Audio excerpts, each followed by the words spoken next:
right, round two. Still on the Choco. Welcome. Let's get into it. Apart from Hypsibos picturatus, there was two other amphibians I wanted to see. There was Bolitoglossa, which is a salamander. Small to, they get pretty big actually. Some of them do. But I think there's two in the Choco in Ecuador, and both of them are pretty small. They're typically found, a couple feet off of the ground to way up in the trees. And they have webbed feet, and they're just dope little salamanders. Oophaga, sylvatica, is a big dart frog. And a big dart frog is, 2 inches, inch and a half, something like that, 6 centimeters, whatever. That's a big dart frog because a lot of dart frogs are really small. They're poisonous, not venomous. These are poisonous. So if you were to hold them and you had like an open cut, or if you were to try to eat them for something else, or if the secretions from their skin gets in the bloodstream, you got problems. Other than that, though, if your hands aren't cut and you hold them, it's okay. It's good to wash your hands because you don't know, if you have minuscule cuts or whatever. So we were looking for these. We could hear them. We hadn't found one yet. But man, it's a beautiful dart frog.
So that's Oophaga sylvaticum,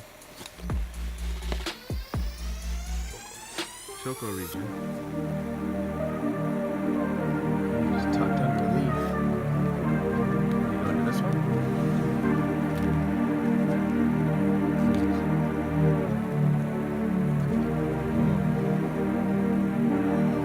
There's a male. Why? Because it has a black patch. A black patch.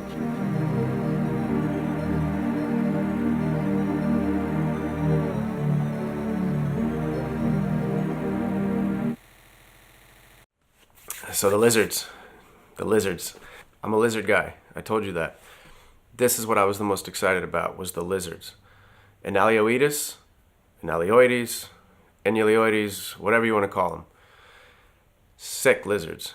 There's 3 species in the vicinity of the Choco. There's Alto Tambo, there's Heterolepis, and there's O'Shaughnessy.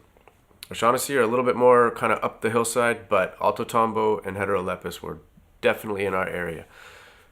Top of the list. And the other stuff was just kind of the small, really obscure, weird stuff. Echinosaura, Gymnothalmus, like weird shit. And but yeah, man, the lizards. That's what I came for. I really did.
Alright guys, so we are in the habitat of Trachyboa bolingeri, so we're going to look for them, and we should find some.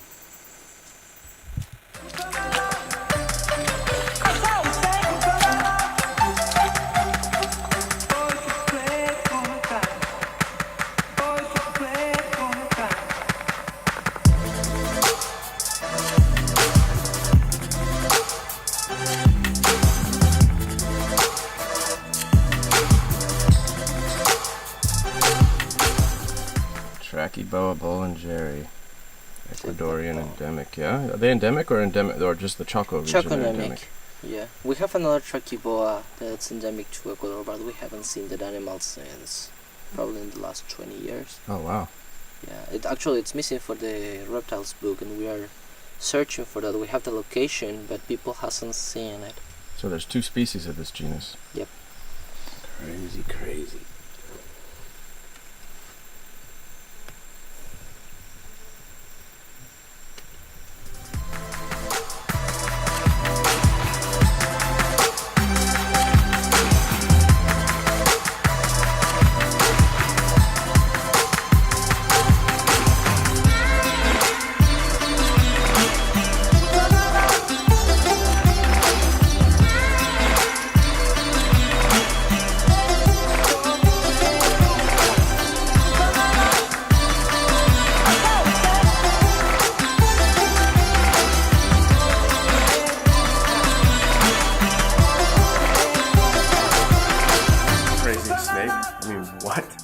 Are you kidding me?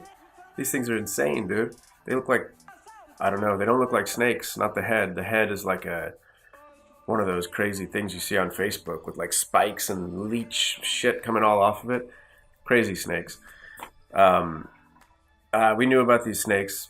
I mean, I've known about these snakes for years. I never thought I'd find one, let alone find, I don't know, 5, I think, over the trip. At first, we were worried that we weren't going to find them. There hadn't been a lot of rain. We looked for a couple of nights and didn't find them.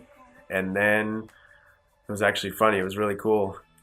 Me and Greg and Jess had taken a different route than the rest of the guys, and we had gone down this nasty, real tight little creek and bugs, and it was pouring. It was nasty. And Jess was a trooper. I mean, she was right there the whole time. And we're walking back, and she's in the back, and she's like, "Guys, wait, is this what you're looking for?" And I'm like, "What?" Run back over there, dude. She found the first Trachyboa. So good shit, Jess. But yeah, man. I mean, they're semi aquatic. Just a really weird snake. They're small. They're super docile. They're totally inoffensive. They're just neat snakes. Look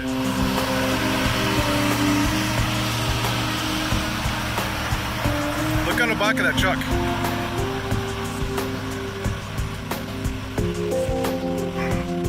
That's what's happening to all the forest around here. It's just, they're cutting it all down. There's gonna be nothing left. It's all gonna be flattened and farm ground and plantations.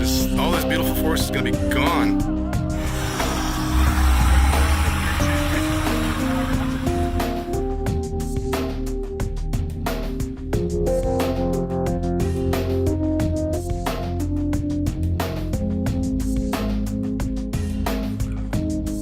Yep.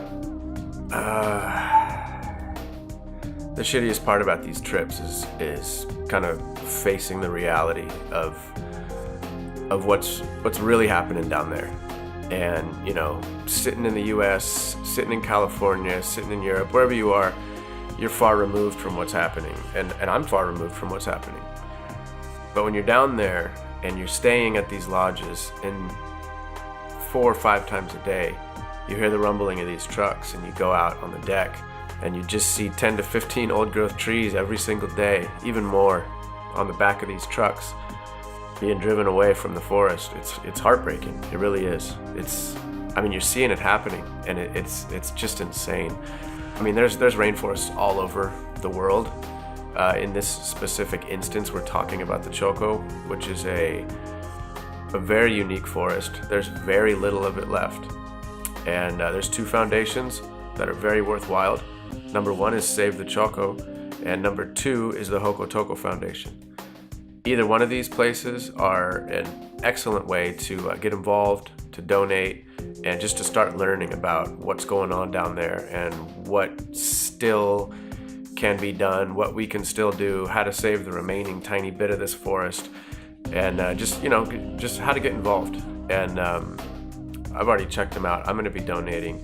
Me and my friends are trying to get money together to actually try to purchase some land in Hokotoko's name, and just make a small difference. I mean, that's all you can do. And being down there and seeing these trees just getting taken away was gnarly.